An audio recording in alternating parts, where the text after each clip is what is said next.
Revision test 2, chapter chemical equations. In this chapter we have to explain today. So first question, what changes are observed during a chemical change? So ఈ question మనం ఎందుకు ఇచ్చామంటే మనకు ఈ chemical equation chapter లో activity 1, 2, 3 ఉన్నాయి. So వాటిని base చేసుకొని క్వశ్చన్ ఇవ్వడం జరిగింది.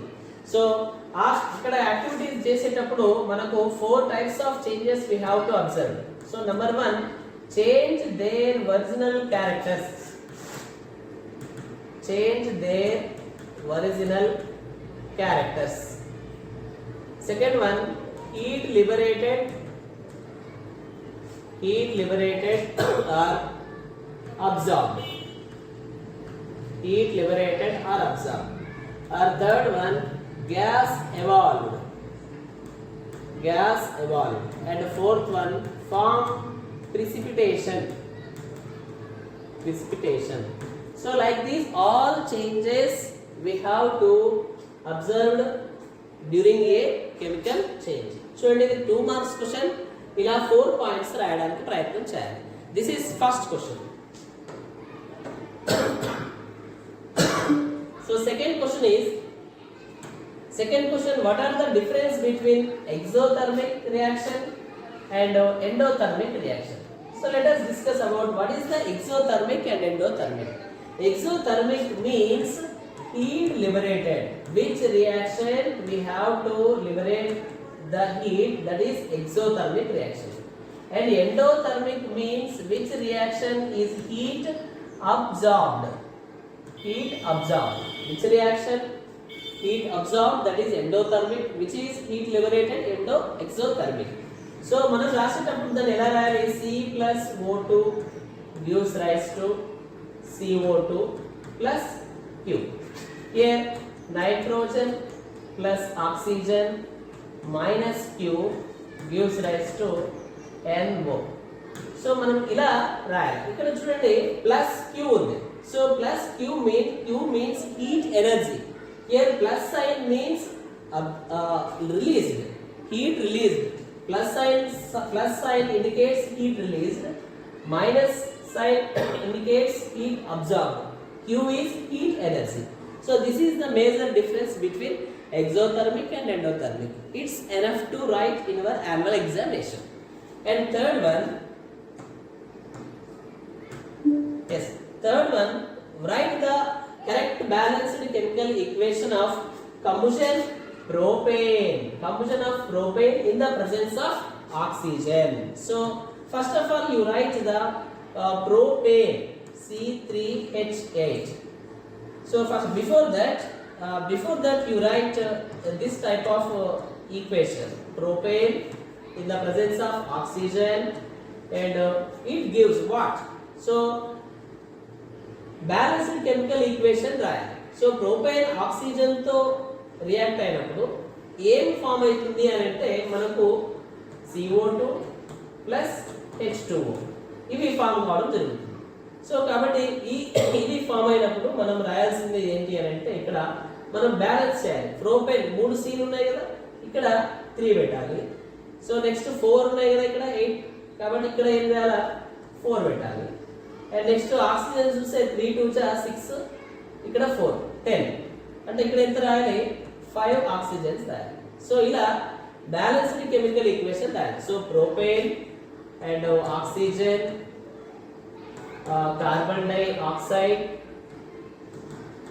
Carbon dioxide plus water.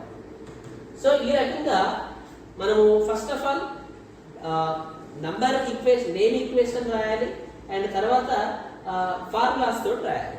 ఈ విధంగా బ్యాలెన్స్డ్ కెమికల్ ఈక్వేషన్ రాయాలి. This is our section 1, 3 questions. And next section 2, now 4th question, what is the write the material required and observations about the formation of hydrogen gas. So formation of hydrogen gas. So formation of hydrogen gas means it gives our in textbook activity 3. It is very important question in acid bases chapter also. So hydrogen gas ఎలా form అవుతుంది? That means zinc plus HCl and gives zinc chloride plus hydrogen gas. This is the basic equation. So ఈ equation ని base చేసుకొని మనం ఏం చేయాలి, material required అడిగిండు. So material required అంటే ఏమేమి కావాలి, we have to use one chlorical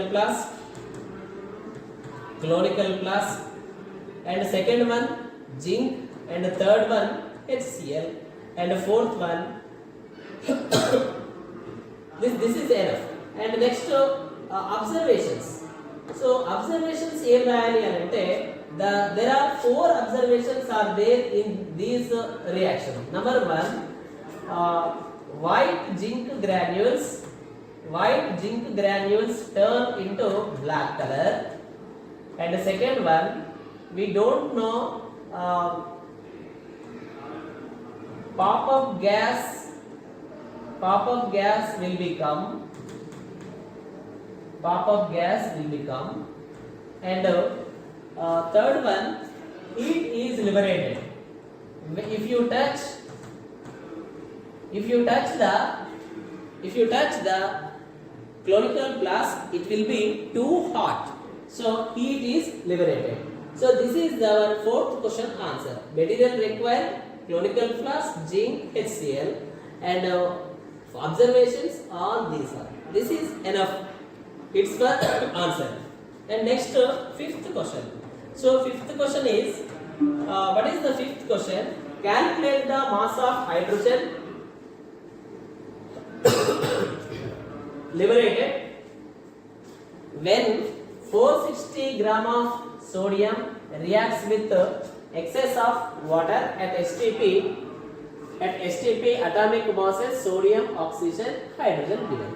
So మనం ఇక్కడ చేయాలి అని అంటే ఏం చేయాలా, first of all right the equation. Sodium reacts with excess of water, it gives excess of water. So here formed NaOH plus H2.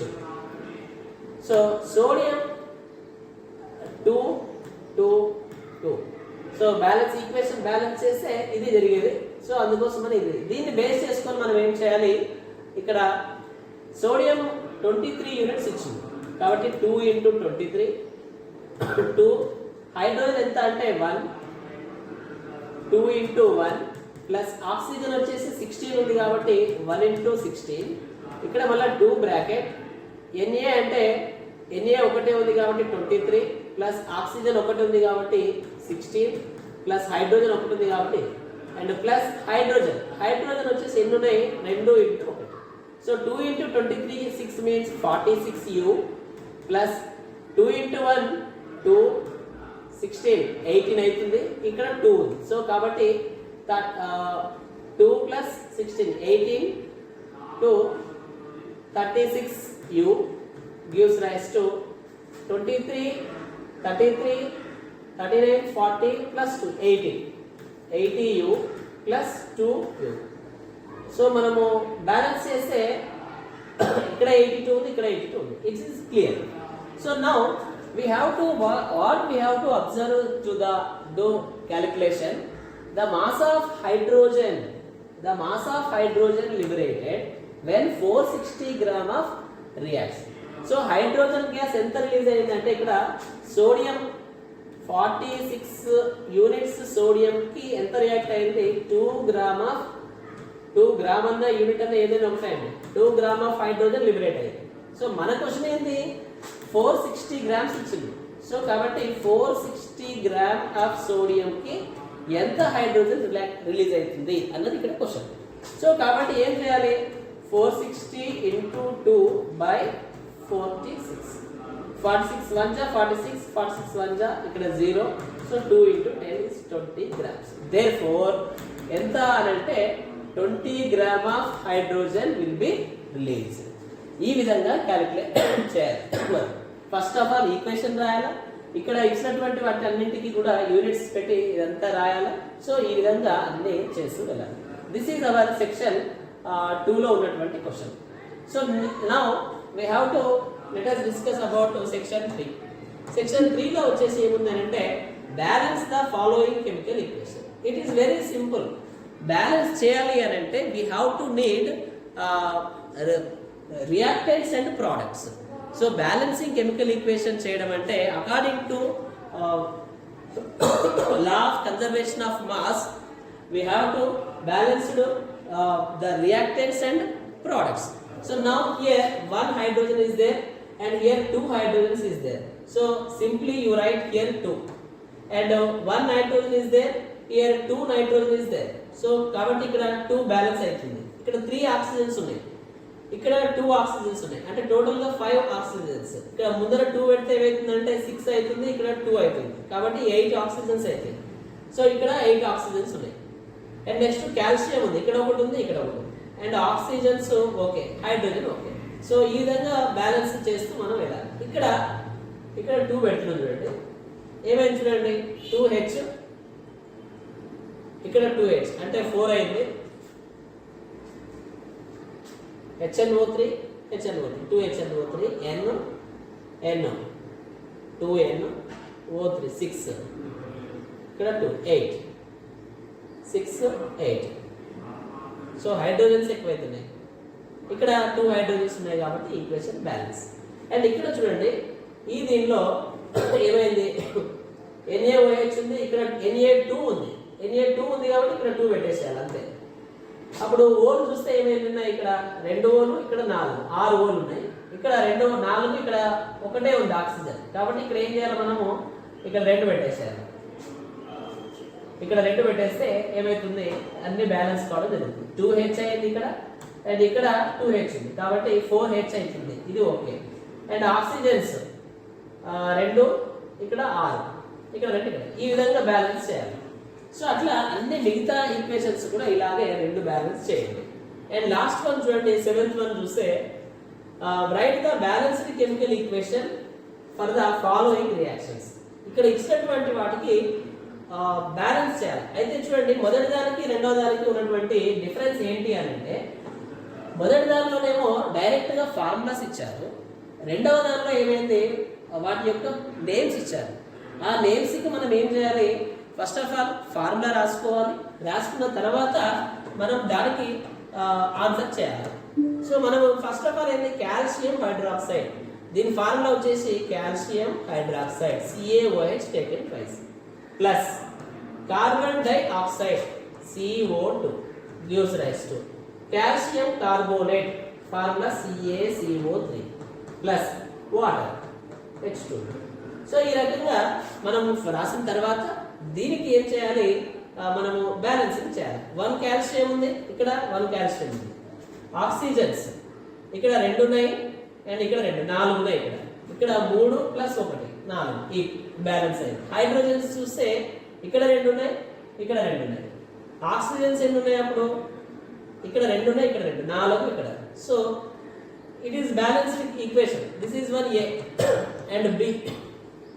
Zinc silver nitrate, zinc plus silver Ag, nitrate NO3 gives rise to zinc nitrate, formula NO3 taken twice plus silver. So మనం ఈ formulas రాయడం criss cross పద్ధతి ప్రకారం 9th లో మనం నేర్చుకున్నాం.